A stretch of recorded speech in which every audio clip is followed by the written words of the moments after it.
Welcome to my review of the TRN ST2, which as it does state there, this is a affordable hybrid. There's a balanced armature in the nozzle there, and obviously a dynamic in the shell. So budget priced, so very affordable. As full disclaimer, this actually was sent out to me from the TRN store, so thank you very much for sending it to me. I was not paid to do this video, and all the thoughts and opinions in this video are my own, and let's get into it. So kind of a different packaging from TRN ST2. There is an ST1 that I reviewed probably over 12 months ago now, which again is a hybrid one. I won't compare them directly because I sold the ST1s on long ago, so I don't really remember the same signature. Mine is the white one, which you'll see in a second. The black one, has got a full black shell, so you can't see inside, but mine is the white one, which is basically clear. You can see inside. So all the information is 3.5 connector, which is usual. Sensitivity is 107 decibels. Impedance is 22. These are very easy to power. Cable length is 1.25 meters, obviously 2-pin. And the weight there, these are all kind of run-of-the-mill. And let's get inside. Obviously I've already been using them, but quickly show you. That's what they look like.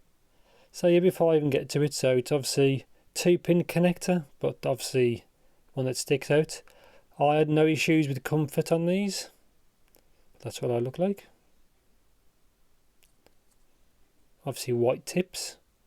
But yeah, I do like, you are basically getting what you're paying for, which is kind of cool. And I will get something to open this. So the power of editing. Let's open this up.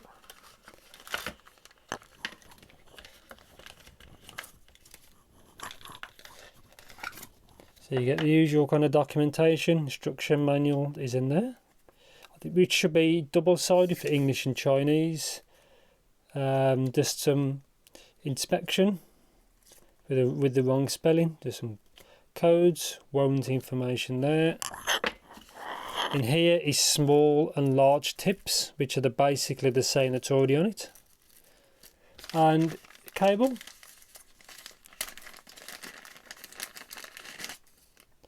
So it comes with a decent enough silver cable. Looks pretty good. And here's just another look at the actual earphones before I get to it. So obviously you got a single DD there. The armature is in the nozzle, which I'll show you soon. And yeah, that's the general shape. I had no issues with that, like with comfort. It was all fine. And yeah, let's see what that cable's like opened up. So the included cable, right angle connector with a large strain relief, which is good. So for an included cable, that's on the budget end. There's a bit of a kink there, which may come out in time. It's pretty good. So Y split. Then onto the ends. Says R. Just see it there. But yeah, the actual ear hook is fine, and yeah, not too bad for something. Like I said, something that's priced quite affordably. It's good to see the included cable is pretty good. Yeah, it's not too bad at all. Obviously, you can always get another one if you need to, but at least this cable I think is better than the one that came with the one I reviewed quite recently, the TRN CS1. But yeah, this is a better cable than that. And yeah, let's get into the review. So here's a proper look at these. Like I've said before, single DD there. There's the brand name there. Let's get this tip off. So there's the lip on the nozzle to keep the tip on. Vent there for the dynamic. There's another vent there, I think, which is to help alleviate the air pressure. There's no L or R on them, I don't think. And yeah, so comfort, like I said before, I had no issues.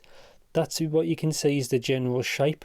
So it does go, obviously from where your ear is, it's that kind of long, that kind of length. I had no issues, it fit quite secure. So no issue at all. Isolation, again, I had no real issues. It's not amazing because it has to be vented for it to work, but it wasn't bad either, but isolation was okay. Soundstage was actually quite big. I think that it helps in a positive way that the balanced armature, which you can see is right there, looks dark on the camera, but that's the armature, and you can see the wires. You can see the wires just there. Big soundstage, which is quite good at this kind of price point. It's good to hear that. Let's get into the actual sound. These are heavily V-shaped, so but not always in a good way. So low end, obviously the low end is emphasized. I think the low end is similar to the ST1s from memory, but I don't have them anymore, so I can't confirm that. So they do have an elevated low end, so they are kind of fun sounding. Mids, straight into mids, recessed, unfortunately, because of it's obviously the tuning is big V, which I'll get to the treble in a bit. But yeah, the mids are there, but obviously push back in the mix. Yeah, so not much to say really, because you have to obviously accept that these are obviously on the cheaper side, but the mids are recessed. I want more mids and upper mids. It's a bit, as you say, push back. But again on the low end, which I missed, is it's okay. It's got enough texture. The decay is okay. There's nothing real special with the low end. But then again, these are very inaffordable, so it's not really a big deal. Negative part of these is the treble. I found them too elevated, too kind of can be harsh, quite overly harsh. It's overemphasized. But a positive of that is they got a lot of detail because of the armature right there. I prefer now the armature is inside the shell if possible. But if you do like a overall bright V-shaped sound, then you might like these. These aren't to my kind of tuning. It's far too bright for what I like. You might like that. I personally I don't. Like I said, they can be a bit harsh. They can be a bit sibilant. But that's my opinion of it. Obviously, some people may suit their preferences, for example. But yeah, the treble is obviously very bright, but you do get a big stage. You do get good micro detail, shall we say, for what they are. But obviously, the trade-off is harshness, which is a bit of a shame.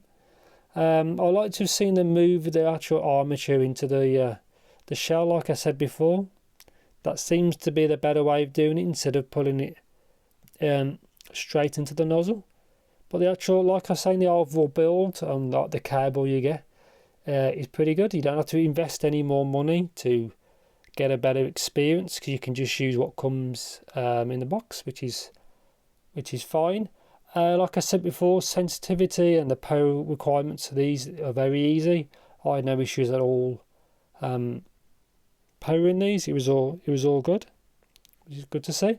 But yeah, the treble is it's just a bit overemphasized for what I personally like, but they do look pretty cool. I do like that you can see what you get.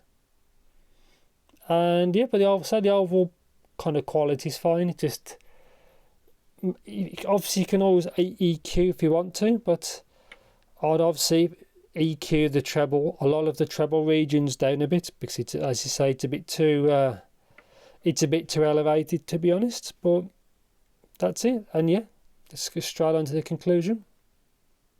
So my conclusion of the TRN ST2 is I do like the fit and the finish. You can see like there's a actual little lip on the nozzle to keep the actual tip secure, which is good. I like there's a detachable cable. They do look pretty cool, as you say. They fit well. The thing that really lets them down is the sound. They can be a bit harsh. They are a aggressive V shape, more towards the top end than the low end. Obviously, you can always you know, EQ and do what you need to do. You can always change tips, use foam tips, or, you know, whatever suits your preference. But yeah, these aren't really my kind of tuning. So they're a bit too it's a bit too aggressive for what I'd personally like. And yeah, I think that's it. As usual, just let me know anything in the comments section, and thanks for watching, and take care.